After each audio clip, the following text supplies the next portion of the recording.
18 जनवरी 1969 को 33 वर्षों तक निरंतर मुरली सुनाते रहने के बाद 93 वर्ष की पूर्णायु में ब्रह्मा बाबा ने देह त्यागी। आज 137 देशों में 8,700 स्थायी केंद्र पर ब्रह्मा कुमारीज द्वारा मानव उत्थान का ये निःशुल्क परमार्थ अनवरत चल रहा है। उदयपुर 17 मई 2024। प्रोफेसर विमल शर्मा, मीडिया प्रभारी हैप्पीनेस प्रोग्राम ने बताया।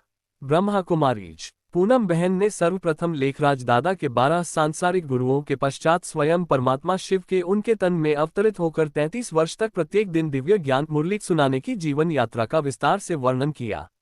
उन्होंने बताया कि सिंध हैदराबाद में 1876 में जन्मे दादा लेखराज के पिता प्राइमरी स्कूल के हेड मास्टर थे। बचपन में ही उनकी मां गुजर गई व कुछ वर्ष बाद पिता का साया भी उठ गया। चाचा के अनाज के व्यापार में सहयोग करते रहने के बाद हीरे जवाहरात का व्यवसाय शुरू कर खूब संपन्नता व ख्याति प्राप्त की। 1936 में 60 वर्ष की आयु में उनको बनारस में अपने मित्र के यहाँ प्रथम चैतन्य अनुभव हुआ। तत्पश्चात विश्व में परमाणु विध्वंस, प्राकृतिक आपदाओं आदि ने उनमें विरक्ति पैदा कर दी। दूसरे साक्षात्कार में उन्होंने देखा कि आसमान से छोटे छोटे सितारे नीचे आकर देवी देवता का रूप ले रहे। साथ ही आकाशवाणी हुई कि ऐसी सुख की दुनिया बनाने के लिए परमात्मा ने तुम्हें निमित्त बनाया है। तीसरा साक्षात्कार उन्हें बंबई के बबुलनाथ मंदिर में विष्णु चतुर्भुज रूप दर्शन से हुआ। तब वे समझ गए कि ये परम सद्गुरु की महिमा से ही हुआ है।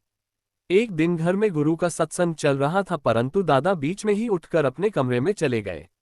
उनकी बहू पीछे पीछे गई। तब उन्होंने देखा कि कमरा लाल प्रकाश से भरा हुआ है, वह दादा बैठे हैं, वह उनके मुख से निकल रहा था।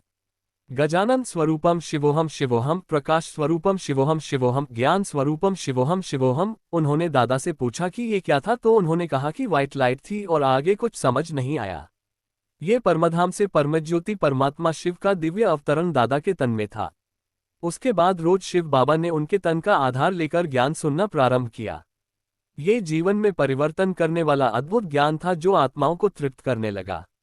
दिव्य अवतरण के बाद परमात्मा ने उन्हें अलौकिक कर्तव्यवाचक नाम दिया, प्रजापति ब्रह्मा, जिन्हें प्यार से सभी बाबा कहने लगे। परमात्मा ने बाबा के तन द्वारा जो ज्ञान सुनाया उसे ब्रह्मा कुमारीज में मुरली कहा जाता है, क्योंकि उसके सुनने के बाद मन मयूर डांस करने लगता है। परमात्मा शिव उनके तन में सदा नहीं रहते, ज्ञान सुनकर वापस परमधाम चले जाते थे। प्रजापिता ब्रह्मा कुमारी विश्वविद्यालय की स्थापना सभी धर्म के लोगों में दिव्य ज्ञान व मेडिटेशन के माध्यम से स्वर्गानुभूति कराने के उद्देश्य से की गई। मातृशक्ति सम्मान हेतु ज्ञान सुनाने का अनुपम कार्य केवल बहनें ही करती आए हैं। स्थापना के 14 वर्ष पश्चात सन 1950 से इसका अंतर्राष्ट्रीय हेडक्वार्टर माउंट आबू में स्थित है। आज सभी शिविरार्थियों के अलौकिक जन्म उत्सव पश्चात शिव बाबा के नाम अपनी जिंदगी का सफरनामा लिखकर अर्पण करने को कहा गया। साथ ही अपनी गलतियां पर क्षमा दान व वर्तमान समस्याओं को शिव बाबा के हवाले करने